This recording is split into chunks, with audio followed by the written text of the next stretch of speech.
Hello dear students, जैसा कि आप लोग देख पा रहे हैं मैं आप लोगों के सामने एम्पियर्स लॉ के एप्लीकेशंस पे बात करूंगा।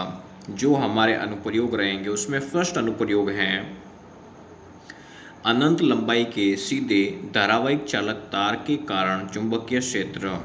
इंग्लिश में बात करें, ये दोनों बोथ मीडियम यानी कि हिंदी और इंग्लिश मीडियम के बच्चे देख सकते हैं।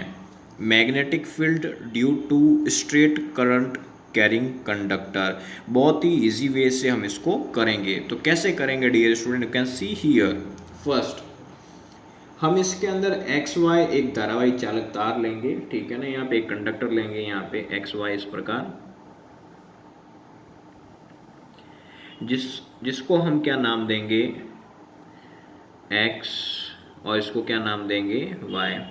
सर ये एक्स और वाई क्या है बेटा, ये धारावाहिक चालक तार है, क्या है, कंडक्टिंग वायर है, क्या है यहाँ पे, कंडक्टिंग वायर। इसके मूल बिंदु यानी कि इसके मिड पॉइंट ओ से आर डिस्टेंस पे, कितने डिस्टेंस पे, आर डिस्टेंस पे, ठीक है, आर डिस्टेंस पे एक बिंदु पी है, क्या है यहाँ पे, एक बिंदु पी है, ठीक है, जहाँ चुंबकीय क्षेत्र की हमें क्या करनी होती है, गणना करनी होती है। यानी कि मैग्नेटिक फील्ड हमें कहाँ निकालना होता है, इस पॉइंट पी पे निकालना होता है, ठीक है। फिर according to Ampere's law, Ampere के नियमानुसार, किसकी बात कर रहे हैं बेटा, एम्पियर के नियमानुसार। एम्पियर का नियम क्या कहता है यहाँ पे, मान लो कि इसकी जो ये त्रिज्या है, ये जो हमने रेडियस ली है, इसको हम यहाँ पे डी कंसीडर करेंगे, क्या कंसीडर करेंगे, यहाँ पे डी कंसीडर करेंगे यहाँ पे, ठीक है। और ये इसी डी के अलोंग हम एक वर्ताकार, क्या बोला, हम एक वर्ताकार बंद पृष्ठ क्लोज्ड सरफेस को इमेजिन करते हैं, बंद पृष्ठ की कल्पना करते हैं, क्या करते हैं यहाँ पे बेटा, बंद पृष्ठ की कल्पना करते हैं। तो ठीक है सर, ये बातें आपकी बहुत ही अच्छी समझ में आ रही है हमें। तो ये करंट भी यूँ फ्लो करेगा क्योंकि कंडक्टिंग वायर है, ठीक है। तो हम इसको कहते हैं आई, और अल्पांश के रूप में हम कुछ इस प्रकार के डिज़ाइन बना देंगे इसके ऊपर, बढ़िया शानदार बिल्कुल बना देंगे, ठीक ठीक। अब इसके बाद क्या करेंगे डियर स्टूडेंट्स, हम परपेंडिकुलर, मुझे एक बात बताओ, बी वेक्टर किस प्रकार होगा, यूं, ठीक है। और जो डी एल वैक्टर है उसकी जो डायरेक्शन रहेगी यहाँ पे, मतलब डी एल और बी वेक्टर दोनों सेम में परपेंडिकुलर रहेंगे यहाँ पे, तो हम लिखेंगे यहाँ पे डी एल वैक्टर, ठीक है। यहाँ पे दोनों सेम ही डायरेक्शन में, इस डायरेक्शन के परपेंडिकुलर है, लेकिन यूं तो दोनों एक सेम डायरेक्शन में दिख रहे हैं, पैरेलल दिख रहे हैं कि नहीं दिख रहे भाई, अरे दिख रहे हैं कि नहीं दिख रहे भाई, दिख रहे हैं।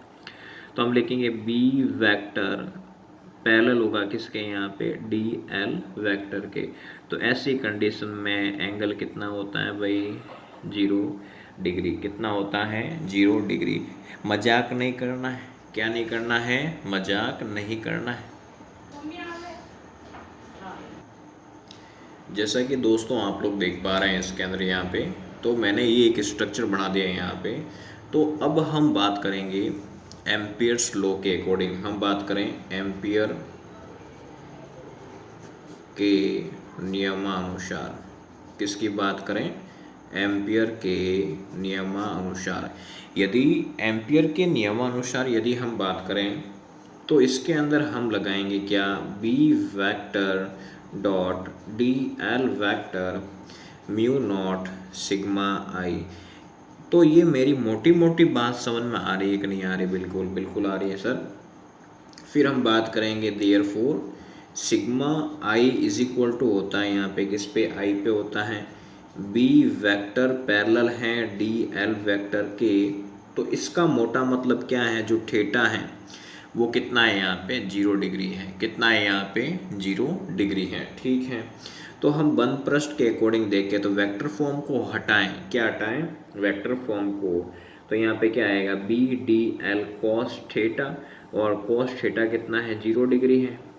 फिर हम बात करेंगे म्यू नॉट सिग्मा आई, किसकी बात करेंगे, म्यू नॉट सिग्मा आई।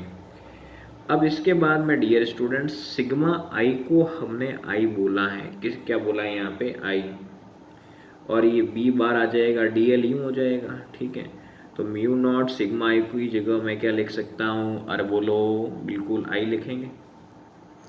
और डी एल का जो इंटीग्रेशन है वो क्या हो जाएगा, 2πr, जो डी की फॉर्म में है यहाँ पे, तो हम यहाँ पर क्या लिखेंगे, 2πd। ठीक है, यहाँ पे ये ध्यान रखें, बंद पृष्ठ के अकॉर्डिंग, क्लोज्ड लूप के अकॉर्डिंग, तो b cross 2πd is equal to mu naught I. यहाँ तक किसी को दिक्कत है क्या, बिल्कुल नहीं होनी चाहिए।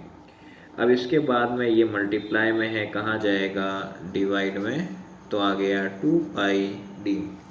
यदि मैं यहाँ पे इसको प्रोपोर्शनलिटी की सिचुएशन में लिखूँ तो b प्रोपोर्शनल होगा किसके, i के। और यदि मैं d को देखना चाहूँ यहाँ पे, तो d क्या आ जाएगा, b इन्वर्सली प्रोपोर्शनल होगा किसके, 1/d के। यहाँ तक मेरे किसी मित्र को दिक्कत नहीं होनी चाहिए।